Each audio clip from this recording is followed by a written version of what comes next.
Darating at darating talaga sa ating buhay, nakakailanganin natin ang tulong ng ating kapwa. Lalo na sa mga sandaling buhay ang nakataya.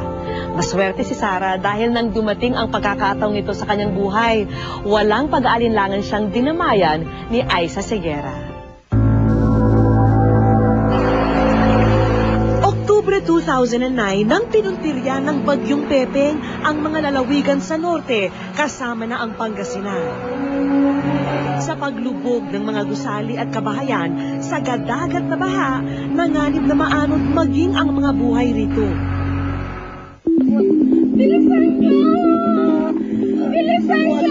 Sa gitna ng dilim at rumaragas ang tubig, makipagsapalaran noon si Sarah kasama ang kanyang mga kamag-anak. Nasa Maynila kasi noon ang kanyang asawa.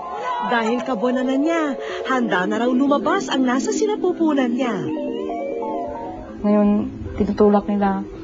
Minsan hindi na kaya itulak, binubuhat na nila ako. Sabi po ng mga kasama ko, mag-trike na lang tayo, hiram tayo ng trike. Dalhin ka lang namin sa bayan, doon tayo hingi ng tulong. Anak na, para! Awang na, para! Mahigit 2 kilometro pa ang layo nila noon sa ospital, kaya sa bayan sila humingi ng tulong. Pero bigo ang kanilang grupo. Ang laging nasa isip ko noon, hindi mawala yung Diyos. Sabi ko, hiningi ako ng tulong. Tapos, sabi ko, Diyos ko, sana naman may tumulong sa amin. Sabi ko, kasi parang wala na po talaga akong pag-asa noon. Hanggang tigilan sila ng isang sasakyan at laking gulat nila noon dahil ang nagmagandang loob sa kanila ang dating child star at ngayon singer na si Aiza Seguera. Kasama ang partner niyan si Chen. Doon na kami inabot ng bagyo. Hindi na kami nakababa ng Manila kasi nga dilubyo for 24 hours. So ayun, ika-9 kami nakababa ng Quezon. Tapos sakto naman, yung pala yung araw ng mga anak siya. Ano na lang, pinag-usapan lang namin na kasi marami sila eh. Isa lang ang pwedeng sumama. Kasi hindi naman kalakihan yung sasakyan namin eh. Sumama yung cousin niya si Ron. Believe na siya nun eh.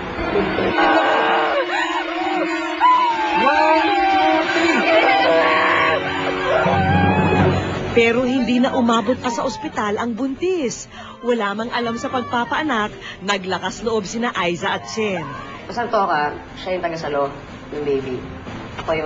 Ako yung bahala sa mami, siya yung bahala sa baby. Walang anak na, Tasha!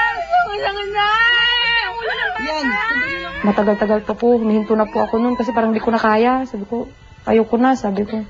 Sabi ni Aiza, kaya mo yan, te. Sabi niya, kaya natin to, sabi niya. Si Aiza yung nagpapalakas ng loob ko.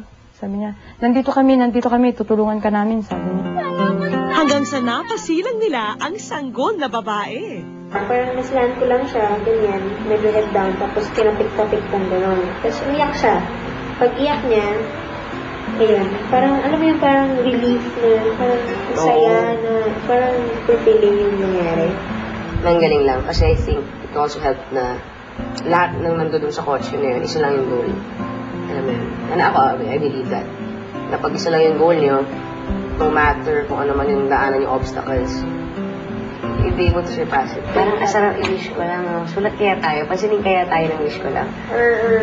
Yun nga, parang pag-usapan namin na nagdalawin natin sila, kung time to time, I should check on them. 3 buwan na mula nang mangyari ang insidenteng yon. Sa kabila ng iniwan na bakas ng nagdaang sakuna, nananatili pa rin ngayon ang ngiti ng sanggol at ina na nabigyan tao ng pangalawang buhay dahil sa pagtulong nina Aiza at Chen. Bilang pasasalamat, ipinangalan pa ni Sarah sa kanilang mga tagapagligtas ang bunso niya. Handa na nga at lahat ang pangalan ni Baby Aiza Chen, binyag na lamang ang kulang. Ngayon, pinagplanuhan namin ng asawa ko na uutang na naman po ng pampabinyag kasi saan po kami ng pera, wala po kami perang pampabinyag, kaya yun. Ang kita kasi sa pagja-janitor ng ama ni Baby Aiza Chen na si Wilfredo, nahahati sa pagpapaaral ng iba nilang mga anak sa elementarya. ang plano ko sa kanila. Pagtapos ko sila ng pag-aaral, kung sakaling swertihin pa tayo. Iginagapang na rin daw nila ang ipambabayad nila sa pagkakautang nila ng maospital si Sarah. Kaya yung pera na sinasahod niya, pinagkakasya lang po namin. Magpapadala po siya minsan, 1,000 a month. Dala rin ang kanyang hirap sa pagtatrabaho, lumala pa ang dinadalang sakit ni Wilfredo, kaya naisa na niyang manatili na lang dito at mag-alaga muli ng mga hayop. Pinipigilan ko lang na huwag siyang umalis doon kasi paano na kami, may nag-aaral, may baby pa. Batid nila Aiza at Chen ang kalagayan ng pamilya Tibigar, kaya't hanggang maari raw, nais nilang matugunan kahit man lamang pangangailangan ni Baby Aiza Chen. Ilan lamang ito sa mga iniregalo nila noong nakaraang Pasko sa Sanggol, pero higit pa rito ang nais nilang ihandog kay Baby Aiza Chen. Gusto ko lang ma-assure talaga yung education ng mga bata. Hindi lang ni baby, pero ng tatlong magkakapatid. Yun lang yung gusto talaga namin mangyari. Hi! Say hi! Hi! Kahit sa maikling panahon, ramdam daw nilang naging bahagi na sila ng pamilya ni na Sarah. Marami raw natutunan sina Aiza at Chen sa mga pinagdaanan nila. Lalo pat balang araw, magiging ina rin daw sila. Paano mo siya alagaan sa loob mo? Ano na yan eh? Sobrang big deal na yan eh. Kailangan mo siyang tutukan big time.